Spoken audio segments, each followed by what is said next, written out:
Hello, welcome to Country Pocket. We're here with Cody Diekhoff. That's Chicago Farmer. To those of you who look at the CD cover, the new album is Homeaid. Uh, Cody, how are you doing?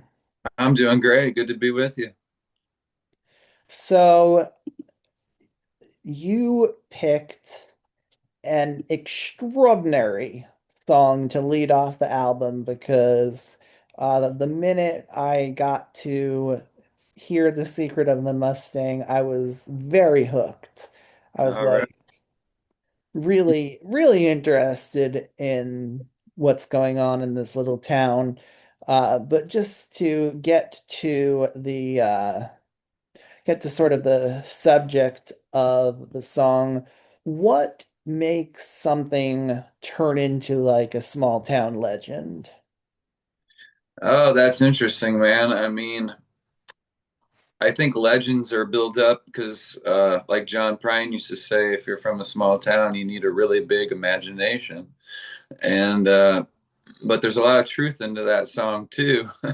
Um, my hometown didn't have any stoplights. We just had these four benches downtown, and we used to hang out on these benches, and you'd pretty much just wait for somebody to pick you up. And then you'd get in the car with them and go ride around for a couple hours, and then they drop you off, and you'd hang out on the bench. And then somebody else would pick you up, and you'd ride around with them for a couple hours.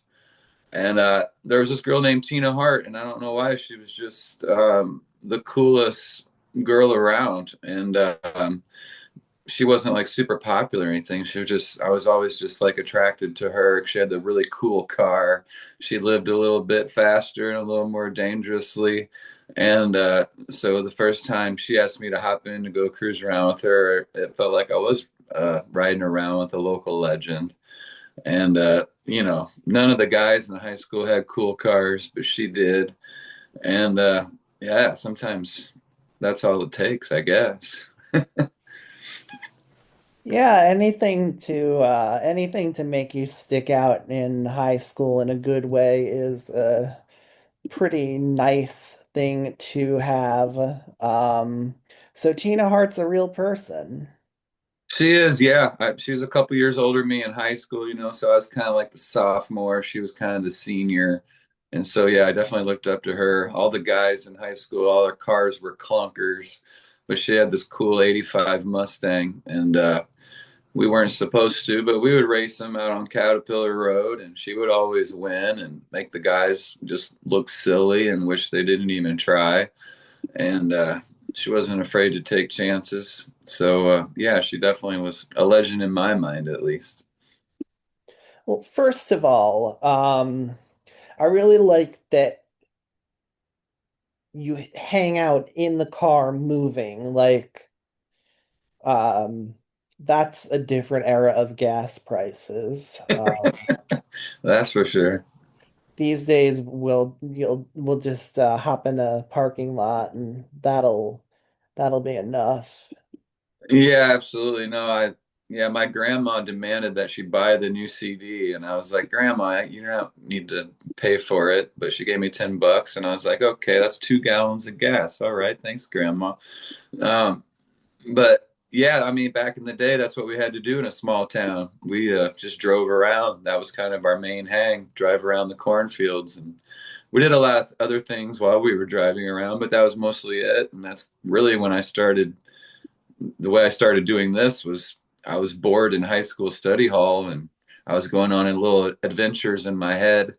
And then when I got back from those adventures, I just started writing them down. So it was really imagination and boredom mixed together in a small town, and maybe a little bit of frustration and angst too when I was a teenager. And that's really where my whole writing process started, was because of that, really, that longing for something to do. Well, you did something more productive with it than most. I'll give you credit. Um, but obviously this song is not just like going down memory lane with Tina, but it really does turn into this commentary where some rich guy buys the Mustang. And did this happen in real life? Yeah, I mean, our town has always been hit with hard times, and so she definitely did sell the Mustang, and I thought that would be a twist on it. You know, she fell on hard times, and then the guy who could never win a race on his own went and bought her a car, and he thought it was the car that was going to make him, be a better driver than he actually was, when really just he didn't have the grit or the drive, if you will, like Tina did to really get the car across the finish line in the way she did.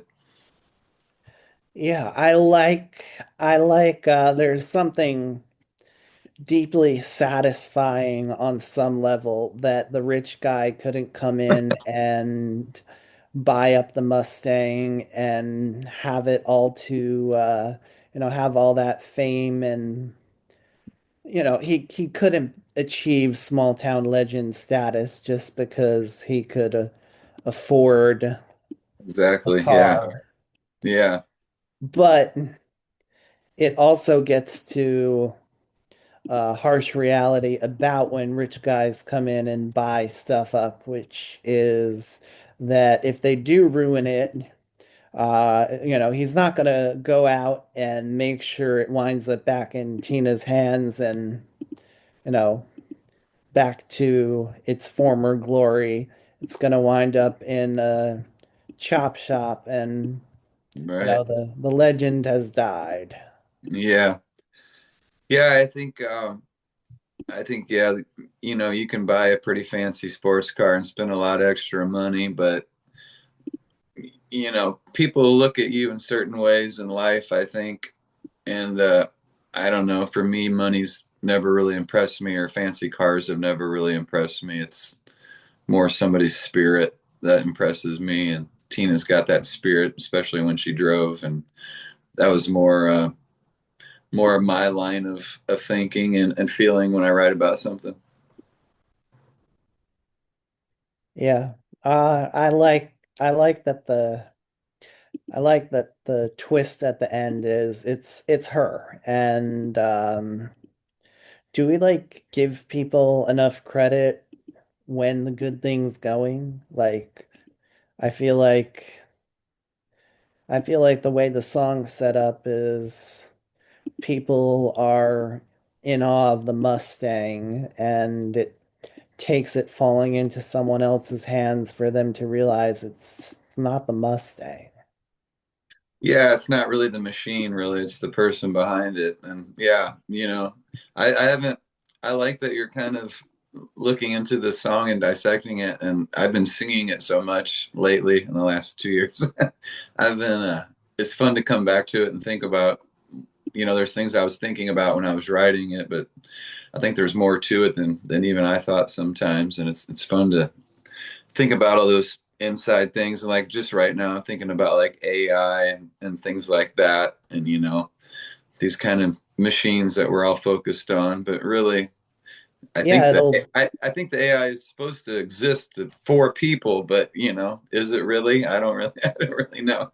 It's a fascinating little piece of the world and time that we're in right now, and it's quite confusing. But and I think that's what this song, and maybe like even folk or Americana music, does, is brings the focus back to the heart of it, which is people, and the connections and their souls and their spirits. yeah, I feel like with AI you you're missing out on that spirit and it's just like a rich guy coming in and taking over the car and painting a stripe on it. That's not where spirit comes from. Yeah, and like it really connects with me and my world of music. And like right now, I'm starting to see a lot of like tour posters made from AI instead of being made from real artists and things like that. And so I think we're kind of losing touch with, you know, each other in reality. And hopefully these songs maybe bring people back to the forefront and the connection, at least for a few minutes, or 6 minutes as this song goes. It's kind of a long song to be first, but I kind of pushed for it, and I liked how, not many people have the first song of their record be a song that has 10 verses and no choruses, and that's 6 minutes long. But I thought it was important to lead with this story. Yeah, I feel it. Um, let's go forward now to the $20 bill and Sure. just you know is this the way your grandparents would have handled life? Well, my grandfather lived to be just shy of 102. He lived in the same farmhouse pretty much his whole life, since he was born. So he was a country guy through and through. But my grandma grew up in a town called Peoria, Illinois. And so she was more of a city girl. So she had kind of city smarts. He had country smarts. And so she used to start giving me a $5 bill to put in my shoe when I was younger for like an emergency. And then when I told her I was going to be a musician, she started giving me a 10. And then when I told her I was going to move to Chicago, she started giving me a 20. So I kept getting raises over the years. So, but yeah, she always told me to like keep that in my shoe for an emergency. And sure enough, when I was in Chicago, I had a few emergencies and I needed to reach in and grab that a few times. But this one in particular was on a train late at night, and this guy really wanted my guitar, and he was a pretty scary dude. And if I was sober, I probably would have just given it to him, but I wasn't sober, so I stood up for myself and thankfully walked away with the guitar, which was the only one I had at the time. So I really needed it, and so I ended up walking away with it. But I think the story and the song is really just how my roots go with me.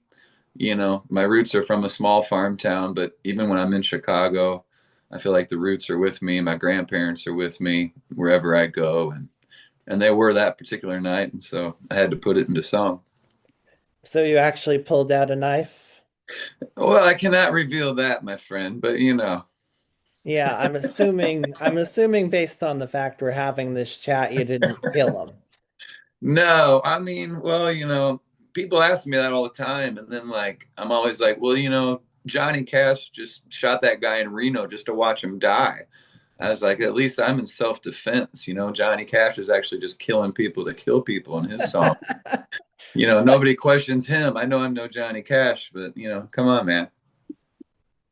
That is a beautiful way of putting it. Like, yeah, who takes who took who took Johnny Cash seriously? No, but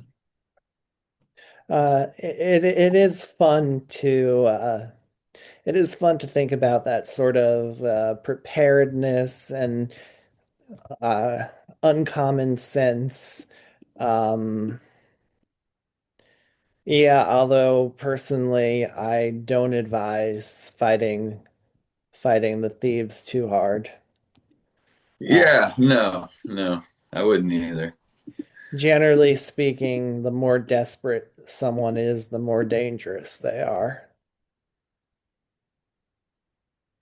But Yeah, I when I was a folk singer, sometimes my shows would get over early, and so I go watch another band, and then after that band was over, there was an after party, and so by the time I got on that train, I was a little inebriated. So, like I said, I probably should have just given him my guitar, but I felt like I was 10 feet tall at the time, so I was able to walk away with it. So I'm happy to have it. My dad gave me that guitar, and I couldn't really let it go.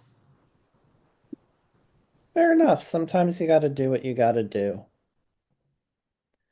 All right, we're gonna Yeah, take the but quick. typically I just turn and run away. Yeah, yeah. As someone who's more on the city side of things, there are times to stand firm and generally speaking, if someone's crazy and shouty enough, you just kind of let them Yeah, through. absolutely. Coming from a town of 1,700 people to a city like Chicago, I dealt with that a lot, and it was definitely a culture shock. But yeah, Yeah, if I you're in a town of 1,700 people and that guy tries that, he might get away with it for yeah, a couple hours, and then the next day he's dealing with the consequences. But if you're in a city of millions, yeah, he just runs somewhere else. yeah. I guess I'm us small towners. We sometimes we like to keep to ourselves, but for me, I was in the city. I was like, there was so much to see. It's hard for me to keep my head down in Chicago just because there's so much going on. There's so much noise. There was so much action. I was so overwhelmed when I moved there. It was a great energy, and I loved it, and it was a very special time. But yeah, being a small town kid in a big city, man, it was pretty overwhelming at first. Well, we're gonna cut the interview in half here. All right. Let's play a little music, and we will come back with the let's go with the darker half of the show after this. All right.